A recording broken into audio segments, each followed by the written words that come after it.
حضرت ابراہیم علیہ السلام ایک ایسے گھرانے میں اور ایک ایسے ماحول میں پیدا ہوتے ہیں جہاں پر سیاروں کی، ستاروں کی پرستش ہوتی تھی۔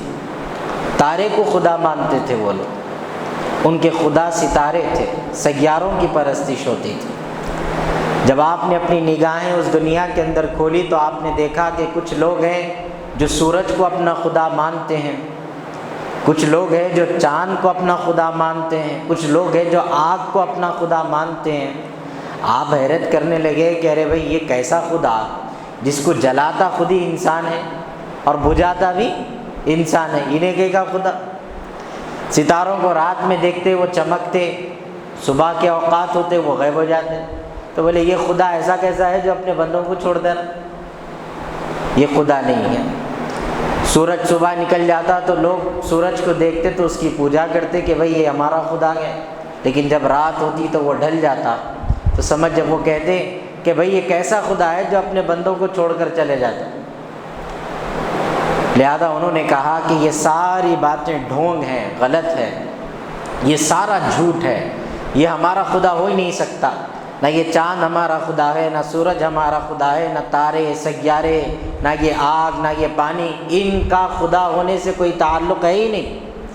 تو فرمائے یہ سارے خدا نہیں ہو سکتے، خدا وہ ہے جو ان سب کو چلانے والا ہے، خدا وہ ہے جو چاند کو نکالنے والا، سورج کو نکالنے والا، ڈبانا، ان کو چلانا، سب اس کے ہاتھ میں ہے۔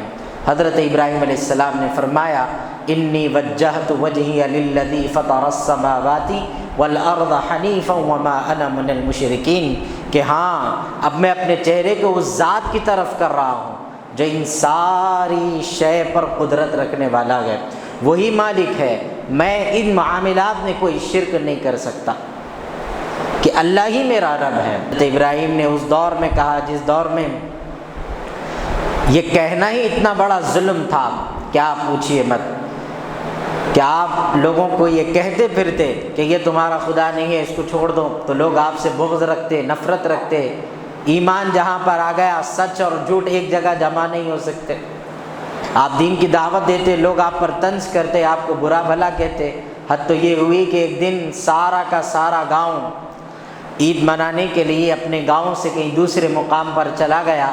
حضرت ابراہیم علیہ السلام اپنے ہاتھ میں کچھ کھانے کا سامان لیے اور جا کر ان بتوں کے سامنے رکھ دیے جن کی لوگ پرستش کرتے تھے، رکھ کر کہنے لگے اگر تو خدا ہے تو سب کچھ کر سکتا ہے، تو میں نے یہ جو تیرے لیے کھانے کی شے لائی، کھانے کی چیزیں لایا ہوں، تو اسے کھا کر دکھا۔ تو وہ کھاتے نہیں۔ آپ نے کہا تم کیسے خدا ہو سکتے ہو کہ تمہارے سامنے رکھا ہوا کھانا چوہے کھا جاتے ہیں اور تم اپنے کھانے کو بچاتے نہیں؟ یہاں تک کہ انسان کا تو معاملہ یہ ہے وہ اپنے کھانے کی طرف کوئی کیڑے کو بھی آنے نہیں دیتا، اور تو خدا ہوتے ہوئے اپنے کھانے کی حفاظت نہیں کر سکتے، تم کیسے خدا ہو گئے؟ غصہ آیا، ہاتھ میں ہتھوڑا لے لیے، کسی کا ہاتھ، کسی کا سر، کسی کا پیر، ہر ایک کا کچھ نہ کچھ اس کے بتوں کا ہاتھ پیر توڑ دیے اور لے جا کر سب سے بڑے بت کے کندھے پہ لٹکا کر چلے گئے۔ جب سارا کا سارا گاؤں باہر تھا، یہ لوگ لوٹ کر واپس آئے تو ان لوگوں نے دیکھا کہ ان کے بتوں کا تو حال بے حال ہو گیا، کسی کا سر غائب، کسی کا پیر غائب، کسی کا ٹانگ غائب، ہاتھ غائب۔ تو اب سب کا خیال یہی تھا کہ اب یہاں پر جتنے تھے ہم سب میں صرف ایک ہی انسان ایسا تھا جو ہمارے ساتھ نہیں گیا۔ وہ کون تھے؟ حضرت ابراہیم علیہ السلام۔ تو بغیر کسی مسئلے کے شک سیدھا انہی پہ گیا، ان کو بلایا گیا اور آپ سے پوچھا گیا کیا تم نے ہمارے خداؤں کو توڑا ہے؟ تو حضرت ابراہیم نے کہا آپ کی زندگی میں آپ نے 3 جھوٹ بولے بلکہ بتایا جاتا کتابوں میں، اس میں یہ ایک تھا جو آپ نے بیماری کا بہانہ کیا، اس سے پہلے میلے میں نہیں جانے کے لیے آپ نے کہا تھا کہ نہیں میری طبیعت خراب ہے، ایک جھوٹ وہ تھا، اور تینوں جھوٹ اللہ کی رضا کے لیے کہے تھے۔ دوسرا جھوٹ یہاں پر یہ کہ میں نہیں جانتا، انہی بتوں سے پوچھ لو جن کے ہاتھ پیر ٹوٹے ہوئے ہیں، سب سے بڑے بت کے کندھے پہ کلاڑی لگی ہوئی ہے، انہیں سب کو مار کے بیٹھا جیسا دکھ رہا، تو اس کو ہی پوچھو شاید یہی مارا ہوں گا۔ تو دوسرا جھوٹ یہ شمار ہوتا، اور تیسرا جھوٹ آگے کے واقعات میں آپ حضرات کے سامنے رکھوں گا۔ تو بولے کہ نہیں میں نہیں جانتا، ان سے ہی پوچھ لو۔ تو بہرحال وہ لوگ یقین میں تھے کہ کوئی اور تو نہیں کر سکتا سوائے ان کے، تو ان لوگوں نے سزا طے کرنی شروع کی۔ سزا یہ کہ حضرت ابراہیم علیہ السلام کو اب کیا سزا دے کہ انہوں نے ہمارے خداؤں کو نقصان پہنچایا۔ ہر کوئی اپنی اپنی رائے دینے لگا، اسی بیچ شیطان داخل ہوا، اس نے کہا کہ ابراہیم علیہ السلام کو آگ میں ڈال دیا جائے۔ کس میں ڈالنا؟ آگ میں، جلا دو، ختم کر دو ان کو۔ تو طے ہو گئی سزا کہ جلا دیں گے۔ لکڑیاں جمع کر دی گئیں، آگ لگا دی گئی، آگ گھول رہی اس قدر کہ پوچھیے مت۔ اس کی اونچائی اتنی طویل کہ دیکھنے والے کا یہ خدشہ ہے کہ ذرا سا جسم کا حصہ بھی لگ گیا تو پورا جسم جھلس سکتا، اتنی گہری آگ لگا دی گئی۔ اور حضرت ابراہیم علیہ السلام کو اب آگ میں ڈالنا ہے۔ کیسا ڈالنا؟ بھائی دیکھو آگ لگی ہوئی ہے، ڈھکیلیں گے تو پھر لکڑیاں گر جائیں گی، بکھر جائیں گی، اب ڈالنا کیسا؟ یہ پریشانی میں مبتلا ہے۔ شیطان کو بے چینی سدھری۔ اب انہیں بولا نہیں ایسا کرو، ابراہیم علیہ السلام کو پیٹ سے رسی باندھو اور ایک طرف سے کھینچو تو انہوں اوپر ہو جائیں گے، اور جب وہ آگ کے برابر آ جائیں گے اس وقت ان کو برابر آگ کے درمیان میں اتار دو تاکہ بچنے کا کوئی راستہ بھی باقی نہ رہے۔ لہذا یہی کیا گیا، رسی باندھ دی گئی، ایک پیڑ کے سہارا اس طرف حضرت ابراہیم، اس طرف رسی کھینچتے گئے۔ حضرت ابراہیم علیہ السلام اوپر اٹھے اور یہاں آگ نیچے ہے اور آپ بالکل درمیان میں لائے گئے، اور اب آپ کو نیچے اتارا جا رہا۔ حضرت جبرائیل علیہ السلام تشریف لائے۔ آپ نے آ کر کہا ہے ابراہیم میں جبرائیل ہوں، میں آپ کی مدد کے لیے آیا ہوں، آپ حکم دے دیں تو ابھی یہ پانی کو ختم کر دیتا ہوں، آپ حکم دے دیں، آپ جو بولے وہ کرنا ہے، آپ فرمائیں۔ تو آپ نے کہا ابراہیم ذرا یہ ابراہیم علیہ السلام نے کہا جبرائیل ذرا یہ تو بتاؤ آپ میری مدد کو آ گئے، آپ خود سے آئے ہیں یا اللہ آپ کو بھیجا ہے؟ تو حضرت جبرائیل نے کہا نہیں ابراہیم میں خود سے آیا ہوں۔ فرمایا جبرائیل میں تمہارے پہ اپنا ایمان نہیں رکھتا، میرا رب تو وہ میرے رب پر میرا ایمان ہے، میرے اللہ پر میرا ایمان ہے۔ اگر وہ چاہتا ہے کہ ابراہیم اپنے جسم کو خاک میں ملا دے، جلا لے، تو میں اس کے لیے تیار ہوں، مجھے کسی کی مدد کی ضرورت نہیں ہے۔ ہم مدد کی تلاش لوگوں سے کرتے ہیں، ہم مدد کی تلاش اڑوس پڑوس سے کرتے ہیں، ہم مدد کی تلاش لوگوں کے ہاتھ پیر جوڑ کر کرتے ہیں، لیکن حضرت ابراہیم نے سبق دیا کہ تمہارے لیے سب سے بہترین مددگار اللہ ہے، کوئی اور نہیں ہے۔ حضرت ابراہیم علیہ السلام نے کہا میرا ایمان تو اللہ پر ہے، اگر وہ چاہتا ہے میں جل جاؤں تو جل جاؤں گا، نہیں تو کوئی بات نہیں، اس کی مرضی ہے، جو چاہے وہ ہو۔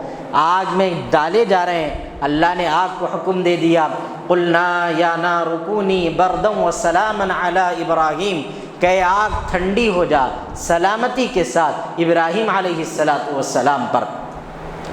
یہ جو حکم تھا اس حکم پر بہت غور کرنے کی ضرورت ہے۔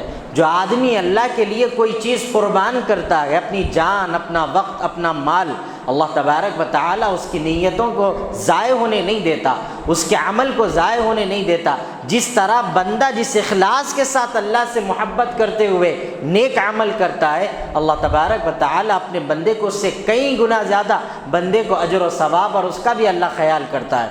حضرت ابراہیم نے کہا میری مدد کے لیے اللہ کافی، اور آپ جا رہے ہیں آگ میں۔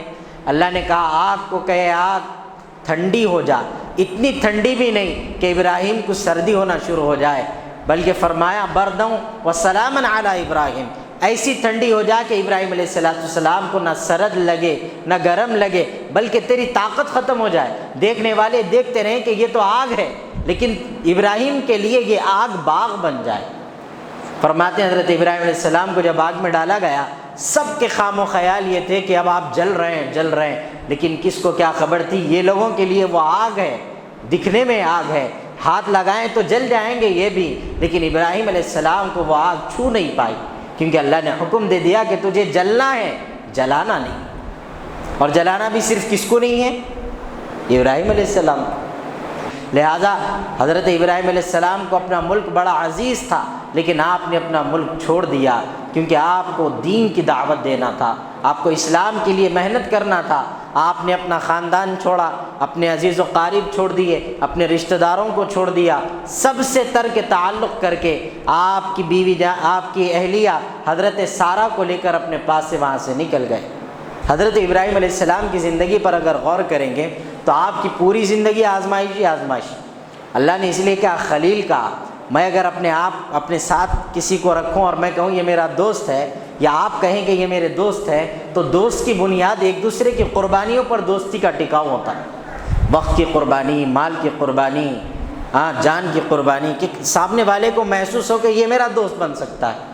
اللہ نے حضرت ابراہیم علیہ السلام کو اگر خلیل اللہ کہا کہ اللہ کا دوست ہے تو ایسے ہی نہیں کہہ دیا، قربانیاں دی انہوں نے محنتیں کی۔ یہ تینوں وہاں سے نکلے، حضرت ابراہیم علیہ السلام بڑھاپے کی عمر کو پہنچے، 83 برس کے تھے، آپ نے پوری زندگی دعا مانگی اللہ سے، ربی حبلی من الصالحین، کہ اللہ مجھے نیک صالح اولاد عطا فرما، ربی لا تذرنی فردا وانت خیر الوارثین۔ عجیب دعائیں ہیں آپ کی، آپ پڑھیے کبھی قرآن، ان آیتوں پر غور کریے، ربنا هب لنا من ازواجنا وذریاتنا قرۃ اعین واجعلنا للمتقین اماما۔ عجیب حیران کر دینے والی دعائیں، اور اللہ نے ان کی دعاؤں کو اس طرح قبول کیا، آپ حیرت کریں گے۔ بوڑھے ہو گئے، اولاد نہیں تھی، اللہ سے دعا مانگی ربی حبلی من الصالحین۔ تو یہ جو قربانی دے کر آئے تھے، اللہ کی رحمت بڑی جوش میں تھی کہ آگ میں ڈال لی اپنے آپ کو۔ بادشاہ کے پاس بھی اللہ کی مدد ہوئی، اللہ کی رحمت جوش میں تھی۔ اللہ نے کہا فبشرناہ بغلام حلیم، کہ ہم تم کو بشارت دیتے ہیں کہ ہم تمہیں ایک حلم والا بیٹا عطا فرمائیں گے، حلم والا بیٹا عطا فرمائیں گے۔ کون ہے وہ؟ کون ہے؟ حضرت اسماعیل علیہ السلام، بڑے بیٹے ہیں، لہذا آپ نے خوشخبری دی حضرت ابراہیم علیہ السلام کو اللہ نے کہ دیکھو ہم تمہیں بیٹا عطا کر رہے ہیں، اور بیٹا ہوا۔ جب حضرت ہاجرہ کو حضرت اسماعیل علیہ السلام پیدا ہوئے تو علماء اکرام لکھتے ہیں دونوں بیویاں ایک ساتھ رہتی تھیں۔ اب مسئلہ یہ بنا کہ بڑی جو تھی حضرت سارہ، آپ کو حضرت ہاجرہ سے کچھ حد تک ان کے دل میں کچھ کراہت پیدا ہو گئی کہ میں اتنی سالوں سے ان کے ساتھ رہی، اللہ نے مجھے اولاد نہیں دی، اور یہ نئی نویلی دلہن ہے، ہمارے گھر میں سوکن آئی اور ان سے جو ہے اللہ نے ان کو بیٹا دے دیا، تو تھوڑا آپ کو ملال رہا اس کا۔ اور اللہ نے اسی اثنا میں کچھ حالات بن رہے تھے، اللہ نے حکم دے دیا حضرت ابراہیم کو کہ ابراہیم اب تم اپنی بیوی ہاجرہ اور اپنے بیٹے اسماعیل کو لے لو اور لے کر نکل جانا۔ حکم یہ ہے کہ خاموش رہنا، آواز بھی نہیں کرنا، کہاں جا رہے ہیں وہ نہیں، کہاں جانا ہے ہم آپ کو پہنچا دیتے ہوں۔ بولے ٹھیک ہے، بولے چلو جانا ہے۔ حضرت ہاجرہ کو تیار کر دیے، حضرت اسماعیل ساتھ لے کے نکل گئے اور پہنچے خانہ کعبہ کے ان مقامات پر، صفا و مروہ کی چوٹیاں جہاں حجاج کا گئے بغیر حج نہیں ہوتا، جہاں عمرہ کرنے والے گئے بغیر عمرہ نہیں کر سکتے، وہاں پہنچ گئے۔ اور آج تو ماشاءاللہ فرش ہی فرش، چلنے والوں کو آسانی، اٹھنے والوں کو آسانی، نیچے سے ہوا اوپر سے ہوا ہی ہوا ہے، لیکن آپ قربان جائیے وہ ایسا منظر تھا کہ جہاں کالے پہاڑوں کے سوا کچھ بھی نہیں، اور سخت گرمی۔ لے جا کے حضرت ابراہیم علیہ السلام چھوڑ دیے۔ جیسے ہی وہاں یہ لوگ اترے، حضرت ابراہیم کو حکم تھا تم جانا ہے پھر پلٹ جانا ہے، رکنا نہ، گھر بنائیں گے، کہاں چھوڑتے، کیسا کہیں کو کچھ بھی نہیں، لائے چھوڑ دیے، واپس پلٹ کر جا رہے ہیں۔ حضرت ابراہیم علیہ السلام کے پیچھے حضرت ہاجرہ چلنے لگی، کہنے لگے کہاں جا رہے ہیں آپ، حملہ یہاں ہے، ادھر چھوڑ دیے پھر آپ نکل کے جا رہے ہیں۔ کچھ حد تک پیچھے آنے لگیں اور پوچھتی رہیں۔ آپ کے ذہن میں اچانک خیال آیا کہ یہ جو میرا شوہر ابراہیم ہے وہ اللہ کا پیغمبر ہے، اور اللہ کے پیغمبر اللہ کے حکموں پر عمل کرتے ہیں، تو آپ کی توجہ یہ گئی تو آپ نے پوچھا ابراہیم ذرا یہ تو بتاؤ، یہ آپ اپنی مرضی سے لا کے یہاں چھوڑ رہے ہیں یا اللہ کی مرضی ہے؟ اس سے پہلے آپ سوالات کر رہی تھی حضرت ابراہیم سے، آپ پوچھ رہی تھی کہ یہاں لا کر چھوڑ دیے، ایک گھنا جنگل، کالے پہاڑ، کوئی جانور آ کے کھا جائیں گا نہیں معلوم، کھانے کا کوئی ضروری سامان نہیں ہے، کچھ نہیں ہے، کب تک آخر یہاں پر گزارا ہوگا، کیوں لا کر چھوڑ رہے ہیں یہاں پر؟ ایسے سوالات تھے۔ لیکن جب آپ نے دیکھا کہ ابراہیم علیہ السلام خاموش ہے اور پلٹ کر جا رہے ہیں، آپ نے پوچھا ذرا یہ تو بتاؤ، یا لا کے چھوڑنے میں آپ کی مرضی ہے یا اللہ کی مرضی ہے؟ جواب کیا تھا؟ دے سکتے جواب، حکم کیا تھا؟ منہ ہی نہیں کھولنا ہے، پھر دے سکتے جواب نہیں، تو آپ نے آسمان کی طرف اشارہ فرمایا کہ میں نہیں ہوں، وہاں ہے۔ تو اب تک سوالات تھے، کون ہم کو دیکھیں گا، کون ہم کو کھلائیں گا، جانور کھا جائیں گا، جنگلوں میں کہیں کا گزارا، یہ سوالات تھے۔ جیسے ہی اشارہ دیکھا اوپر تو فرمایا جاؤ اب آپ کی ضرورت نہیں ہے، اللہ ہی دیکھتا ہوں، یہ ایمان ہے۔ بہرحال آپ نے کہا چلیے اب جائیے، آپ کی ضرورت نہیں ہے، چلے گئے۔ کھانے کا سامان کتنے مہینے چلتا، کتنے دن چلتا، جب تک گزرنا تھا گزرے حالات۔ اس کے بعد نتیجہ یہ کہ اسماعیل علیہ السلام دودھ پینے والے بچے، ماں کچھ کھائے تو اولاد کو پھر دودھ آئے، اس کا بھی ذریعہ بنے، تو ماں خود بھوکی ہے تو اولاد کو کیا دے۔ فرماتے ہیں ایک دن یہ آیا سر پہ کہ حضرت ابراہیم علیہ السلام کی یہ بیوی جان حضرت ہاجرہ، حضرت اسماعیل علیہ السلام کی امتحان شروع، سخت دھوپ ہے اور حالت یہ ہے کہ پانی کا قطرہ نہیں، کھانے کے لیے دانہ نہیں، حضرت اسماعیل بلک رہے ہیں، تڑپ رہے ہیں پانی کی پیاس سے، اور حضرت ہاجرہ تلاش کر رہی ہیں صفا سے مروہ، مروہ سے صفا، صفا سے مروہ، دوڑ لگا رہے ہیں آپ۔ کس وجہ سے؟ اس لیے یہ دوڑ لگا رہے ہیں تاکہ کوئی آنے والا نظر آ جائے کہیں دور سے تو اس سے کچھ لے لیں، کچھ مانگ لے کھانا، اپنے بیٹے کی بھوک مٹا سکے، اس کی پیاس ختم کر سکے۔ کوئی نظر نہیں آتا، پوری ہمتیں ہار کر زمین پر گر پڑیں۔ وہ ایک طرف حضرت ابراہیم علیہ السلام کے بیٹے حضرت اسماعیل ہیں اور یہ اس طرف حضرت ہاجرہ، حالت یہ کہ ایسا محسوس ہو رہا کہ آپ بھی ختم ہو جائیں گے۔ فرماتے ہیں آپ میں ہمت نہیں، آپ جانتی تھی کہ اب کوئی چارہ نہیں ہے، کہیں سے مدد آ نہیں سکتی، اب موت ہی ہمارا ٹھکانہ ہے، لیکن ایسے میں اچانک آپ کی نگاہوں نے دیکھا کہ حضرت اسماعیل علیہ السلام جہاں پر رو رہے ہیں وہاں پر ایک سفید لباس میں ایک فرشتہ صفت کوئی نظر آ رہا۔ آپ نے جیسا ہی دیکھا دوڑے بھاگے گئیں، ایک نئی جان آپ کے جسم میں آ پڑی، آپ دوڑتی گئیں تو گئیں وہاں پر تو جا کر دیکھا کہ حضرت اسماعیل علیہ السلام جہاں پر پیر رگڑ رہے ہیں وہاں سے ایک چشمہ پھوٹا ہوا ہے اور وہ ایک پانی کا چشمہ بہہ رہا۔ تو آپ نے جیسے ہی اس چشمے کو دیکھا تو آپ وہاں بیٹھ گئیں اور پانی کا کٹا جمع کرنے لگیں، جس طرح ہم پانی جمع رہنے کے لیے جو کٹا بناتے ہیں، کٹا بناتے ہوئے زم زم زم زم کہتے ہوئے آپ نے وہ کٹا بنایا۔ زمزم کے معنی رک جاتا، وہی نام پڑ گیا اس پانی کا۔ اللہ نے حضرت اسماعیل علیہ السلام کے پیروں سے وہ چشمہ جاری کیا، قیامت تک وہ سلسلہ جاری رہنے والا ہے، کبھی رکنے والا نہیں، قیامت تک جاری رہے گا۔ وہ پانی کا چشمہ پھوٹا، حضرت ابراہیم علیہ السلام کی یہ عظیم قربانیوں کے نتیجے میں یہ سب حاصل ہوا۔ آج لوگ حج کو جا رہے ہیں، حج کی ادائیگی ادا کر رہے ہیں، حج کے ارکان ادا کر رہے ہیں، یہ سب کہاں سے ہو رہا؟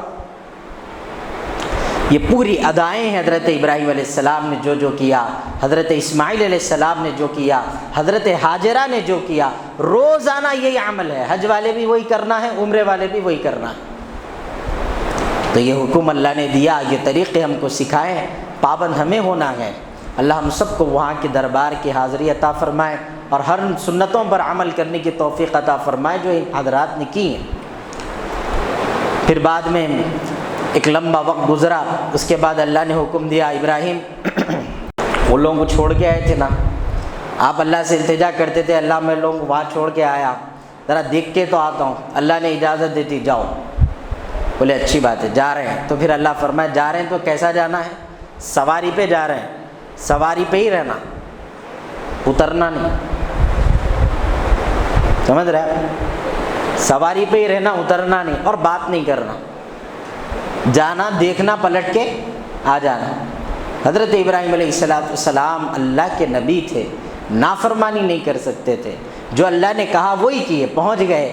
تو جیسے ہی آپ کو آتا ہوا دیکھی حضرت ہاجرہ تڑپ کر اٹھیں اور خوشی کے مارے حضرت اسماعیل سے کہنے لگی دیکھو تمہارے والد آئے، آپ بھی تشریف لائے۔ حضرت ابراہیم نے اپنے بیٹے کو اس حال میں چھوڑا تھا جب وہ معصوم دودھ پینے والے بچے تھے، اور آج اس حال میں دیکھے کہ وہ چلنے پھرنے کے قابل ہیں، تو ایک باپ کے لیے اس سے بڑی رشک اور خوشی کی بات کیا ہو سکتی تھی؟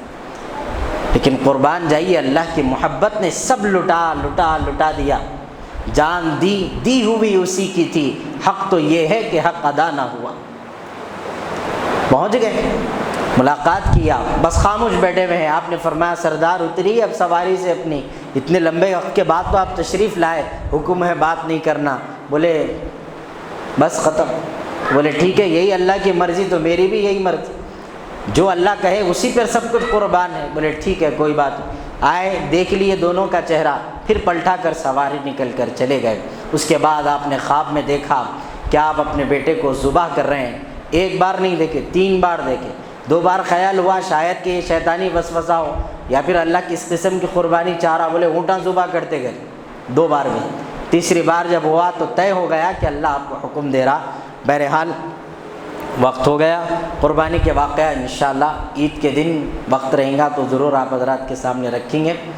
عید کی نماز سے پہلے یہ واقعہ سنا کر پھر عید کے ساتھ انشاءاللہ اختتام ہوں گا۔ اللہ سے دعا ہے کہنے سننے سے زیادہ عمل کی توفیق عطا فرمائے۔ جو حضرات پہ قربانی واجب ہے اللہ کے لیے وہ لوگ قربانی دیجیے۔